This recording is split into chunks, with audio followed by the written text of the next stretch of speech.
The truth hangs heavy upon the air itself, unspoken. This is the point of no return. Somewhere beyond this point, you shall be undone, or you shall ascend.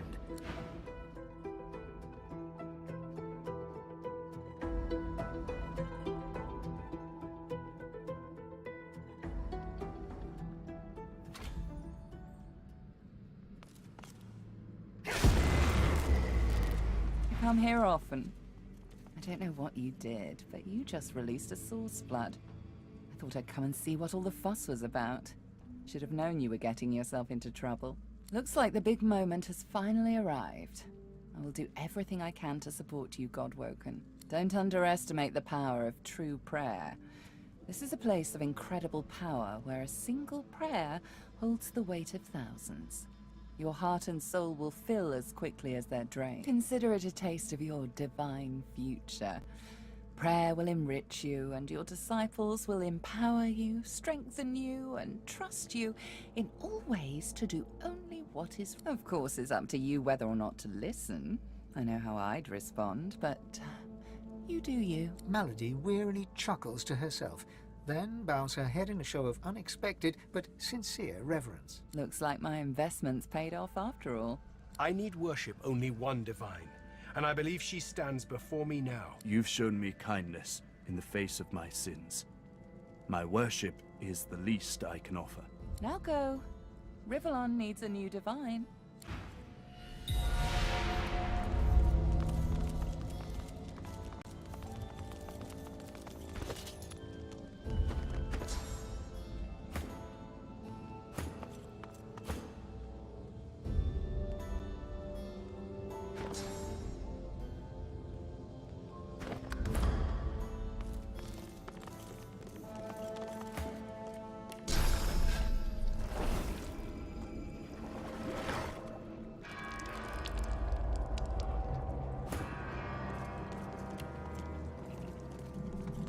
Godwoken. Dallas told me about you. You must be as hard as diamonds and twice as bright to have come so far. Your divine welcomes you. Surprise! Lucian frowns at the figure, then bestows a benevolent smile upon you. All that you know of him flashes across the panorama of your mind. You open your mouth to speak. I underestimated you, Godwoken. You have proven to be a formidable foe. You have my respect. Respect, indeed. Lucian's gaze rests upon you and goes through you. He takes your measure entirely. Lucian, we should tell the Godwoken the truth. Yes, I agree. It is time we dropped our masks. Dallas nods, then reaches for the sides of her head. Where there was one face, suddenly there are four. She takes off the mask of the shapeshifter. A skull is revealed, bejeweled and ancient as the void. I am eternal. Surprise, surprise. That will not do. The Eteran is the salvation of Rivellon. It contains almost all the source that was ripped from the Veil, except yours. The plan is almost complete. We have made so many sacrifices, Godwoken. All of us. Of ourselves and those we love. One last sacrifice is required. For the future of Rivellon. You must surrender your source. Decide. Be the true hero and give up your source, or be forced to submit. Like a coward. Like... There is no other way. The source of the world is required to close the veil. All of the source. We only lack yours. As I say, one last sacrifice is required. Yours. We already had more than enough, Godwoken. Another sacrifice I was forced to make. Those beautiful people. I was as kind. Then let us proceed. Show some responsibility. Surrender your source. You'll be a hero. Everyone will know of the sacrifice you'll make. Your name will be synonymous with the survival of Rivellon. Don't let them do this to us. But our souls, There has to be another way. No, never. I understand. Sacrifice takes courage. But I shall help you. Though it pains. Your sacrifice shall be made for you. Dallas. I'm sorry. You've come such a long way, but there is too much at stake. This is the end.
Are you feeling poorly, Dallas?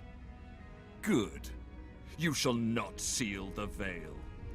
And now it is time. I call on the God King. Come claim what is yours. How? What? You are unleashed! Surprise. Surprise. You left the leashing wand next to me, you stupid maggot. So accustomed had you become to me pretending to be your slave. Kill him. Do shut up, you tedious buffoon. And don't look so surprised. As if I would allow a bone bag to enslave me. You should have listened to Tarquin, you worm-ridden wench. Nobody enslaves Brachus Rex. I am Brachus Rex. I am the Source King. Brachus Rex, you ignorant dog. Brachus! Kill him. Now. Too late, you moldering, blight-stained pigs. Grant me power, my ally. God King, I call on you. You dare interrupt Brachus Rex? How novel. Who are you to challenge the Source King? Ha! You are the fetid dirt on my boot. You are nothing at all. I am the Source King. I shall rule.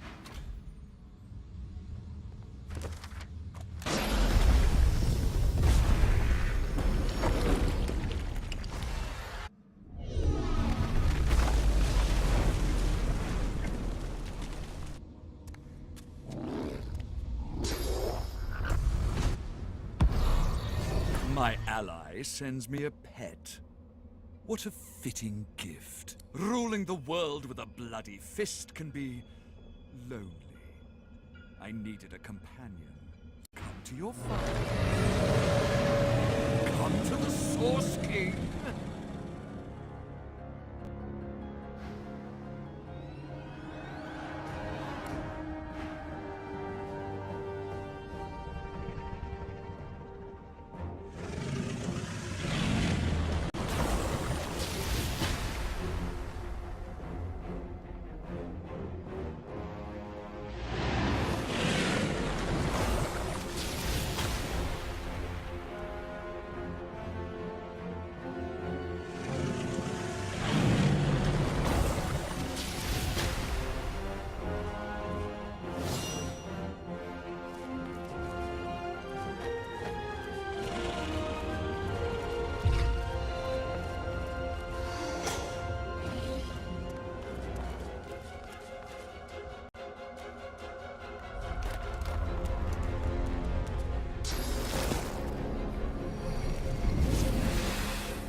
done. I never possessed such mastery of Source. I can only hope your choice is wise and true, Godwoken. I have made mistakes, but wisdom and truth, these are still values I believe in, and always did. Dallis groans in pain. I have failed. The future of all that is rests on your shoulders. Here we stand, once more on the cusp of divinity. But this cup, so long thirsted for, I willfully let it pass from me. All my life has been a lead-up to this. To be the King of Kings, God of Gods. I will not say it was in vain, but I will say it was vanity. If I were to chance upon my throne right now, I would sit down beside it, cast my glance to the horizon, and think of worthier things. I'd think of Sadher, my great love. I'd think of my children, their joyous dance through fiery skies. And of course, I'd think of you, of the adventures we had, of our unlikely yet heartfelt friendship. Yes, I'd sit there, thoroughly contented, and wait for you to ascend the throne. I know. A mischievous smile. But I do have to add, likewise. Listen, this is it. Again.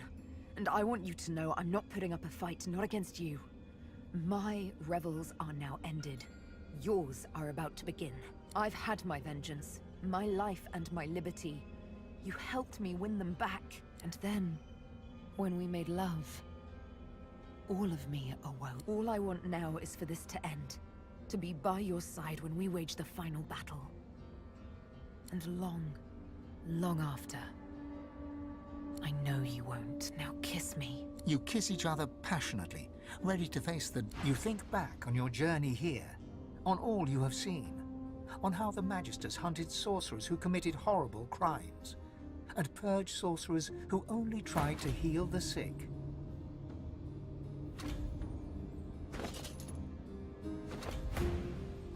You think of how the Eternals unleashed Voidwoken horror on the world in an effort to reclaim it. You look at the source around you. You know that within your reach is divinity. You think of what you could do with such power. Seeing the vast quantity of source in front of you, you think you should be able to handle a couple of Voidwoken. You think of your personal problems. It's time to make a choice. A choice that decides the fate of Rivellon. And of you. Where do you stand? After all that you have been through, and all that you have done, all that you have become, the Aetheran lies in front of you. Divinity is yours to take, or to sacrifice. What you do next decides your own fate, and the future of the world. What shall you do with divinity?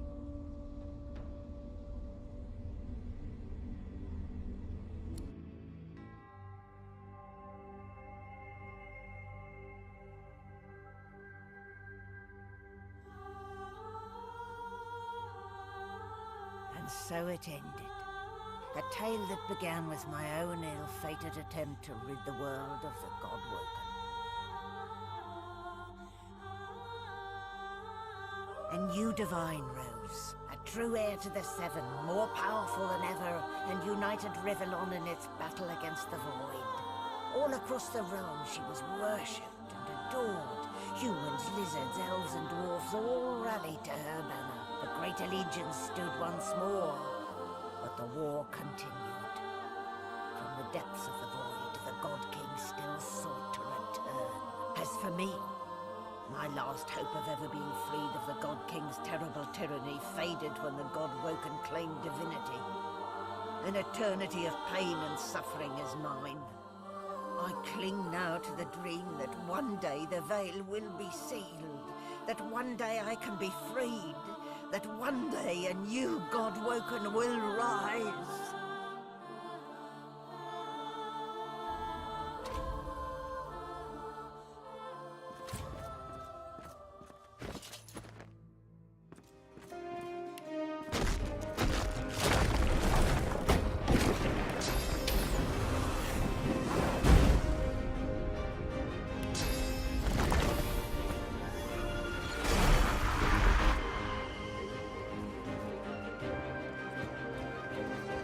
Malady stands tall and proud, sunlight sparkling off her mask. From here, she looks almost angelic. Well, here we are again. You, me, and the ship I've saved from ruin for your personal benefit. I'd say you owe me, but why state the obvious? Get an eyeful, Your Holiness. I expect it's the last we'll see of each other for some time. She turns to you, arms crossed, and grins. Look at you. Magnificent. Actually, I've never looked better, except for one small thing. She fingers the mask covering her face. For a moment, it seems as though she's about to remove it, but instead, she places a hand on your shoulder. We've come a long way together. I did my best by you all the way. I sacrificed much. And I'd give even more to see you become exactly what you've become. Soon, I'd like to have a little chat about something you can do for me. But I believe that can wait. Relax. Enjoy. I certainly plan to do the same. Oh, I don't know. Around and about. Treat myself to some mead, a lover or 300. I'd say we've earned it. And when the time comes, I'll come find you, Your Holiness.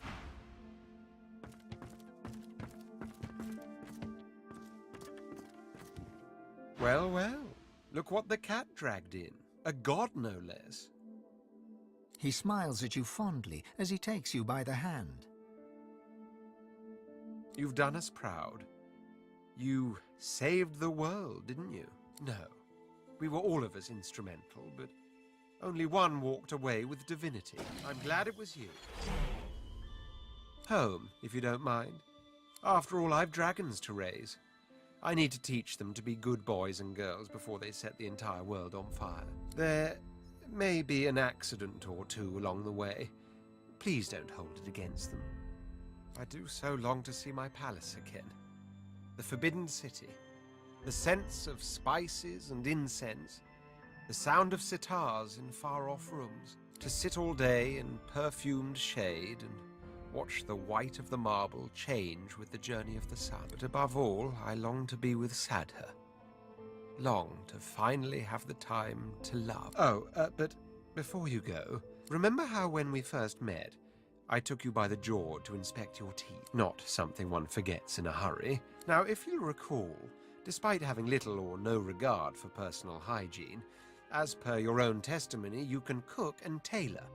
Two quite indispensable talents. At the time, of course, I couldn't have foreseen the adventure ahead, but now that it's quite over, I'd like to renew the opportunity for you to become my slave. What say you? Well, only the best for the Red Prince. Surely you must realize that by now.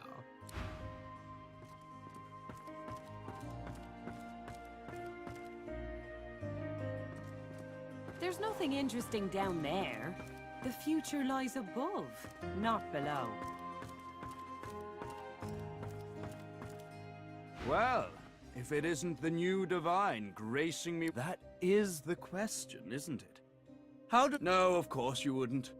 It's a written language. I intend to seek them out. This Gustafjan seems to guard portals to their realm. And once I've uncovered one, well... why settle for being the greatest mind in just one world, when there's another for the taking?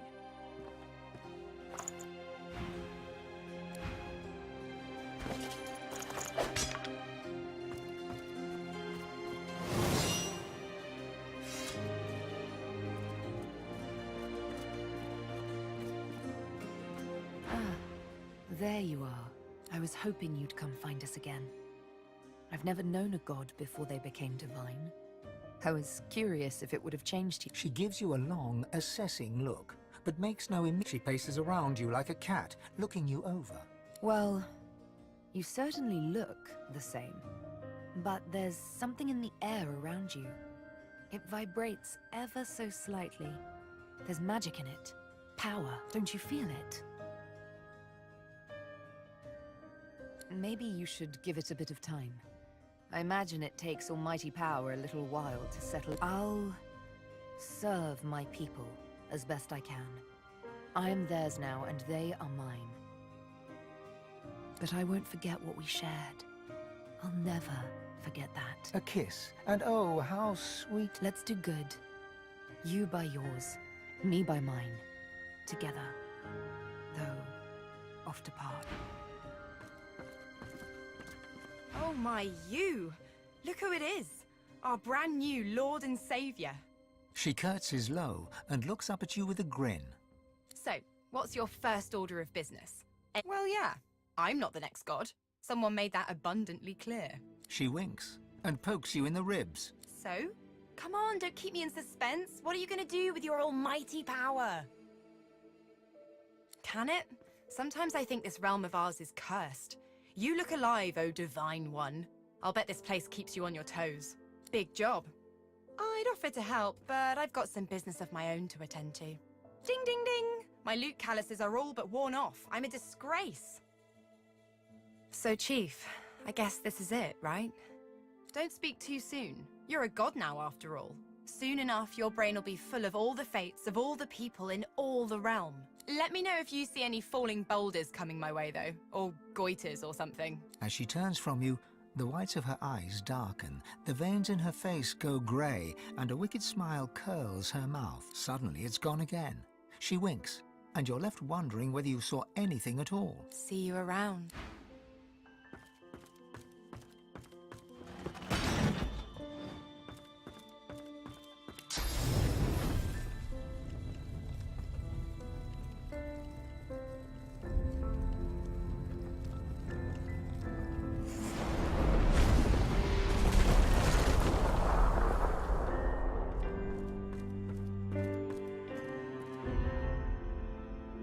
Fane is reading a volume of Cranley Hubert's famous encyclopedia. He leaves through it slowly, muttering to himself. Interesting. His eyes stay fixed on the book as you approach. Fane looks up, his gaze carefully drinking you in. Fascinating. The power of my people. The power of the Veil. All in one delicate mortal shell. The powers of the universe rushing through your body and you feel strange? Heavens no. The skeleton looks back to the book. You can feel... I can't help thinking that I could have saved them. That I could have done right and interest. You creatures talk about right and wrong as if they are carved in stones. No. I made a That doesn't mean I cannot mourn them, though. They deserve that much. The skeleton hefts Hubert's dog-eared inside. I've been rereading this book, looking over your history once again, poring over every detail with a new perspective, and do you know what? It's shit. Fane tosses the book over his shoulder. It flutters in the air as it sails over the ship's railing and disappears with a faint splash. If you have spent your life staring at a thing, you can write about it with knowledge. You can write about it with love. But it is almost impossible to write about it with wonder. You creatures have spent your lives trudging about this. Take otters, for example. Energetic, waterproof cats, utterly beautiful creatures. Or octopuses. Did you know they're secretly octopuses? Octopi? Octopods. I shall have to look that up. Regardless, the world is filled with absolutely incredible sights. Finally. Fane nods.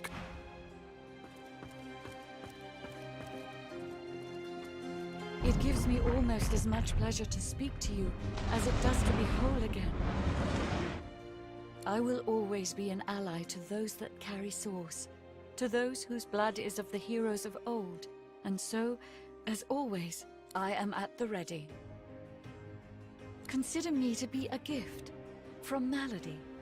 My wood was splintered, but my spirit intact. It was a great feat, but given her skill, not a surprising one. You look out to the endless beyond. The sun's light plays upon the waves, just as it always did. The sails flutter in the wind, just as they always will. And yet, something is different. You are different. And with a start, you realize where you must go next. You speak the command to the Lady Vengeance, and another chapter begins. War raged on. Arx remained the center of power as the races united behind the Divine. But the Voidwoken attacks continued as they did elsewhere. Arx would see many more long years of war. The ancient empire of lizards became one of the pillars of the new Divine Alliance. The houses of war and of shadows were particularly useful in the fight against the God King. The Empire used the war to expand its territory. Justinia returned to her throne. Under her rule, the Dwarven Kingdom fought for the divine, and her loyalty was unquestionable. Many fine and courageous dwarves did their people great honor in battle and in death. With Lucian gone, the elves reluctantly rejoined the Divine Alliance. Their place in the war on the Void would entirely depend on the integrity of the new Divine.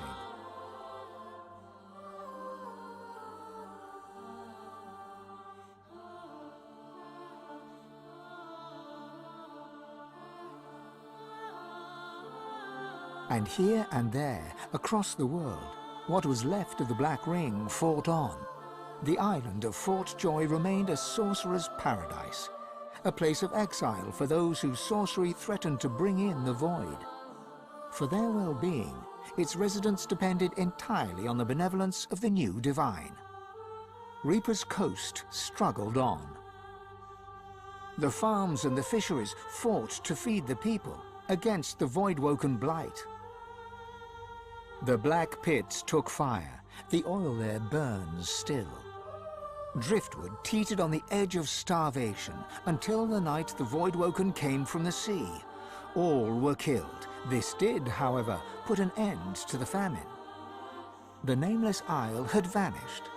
Although only open water remained, by instinct ships would steer clear. None of the captains could articulate why. Arks battled on. Sir Gareth thanked the surviving Seekers for their service and gave them their freedom. Disillusioned with ongoing war, he set out alone to find a new purpose. He would never stop seeking. Young Han grew up a warrior and became one of the Alliance's greatest generals. But even he could not win the war. With a new Divine at the helm, Malady had a powerful ally, but she was in no hurry to call in her favor. After all, it might be the last thing she ever did. Having performed the greatest act of necromancy in history, Tarquin found the new world unchallenging. He became obsessed with rumors of another plane of existence. One day he vanished and was never seen again. Ahu the Wizard served the new Divine with honor, wisdom, and an at times unnerving feline elegance.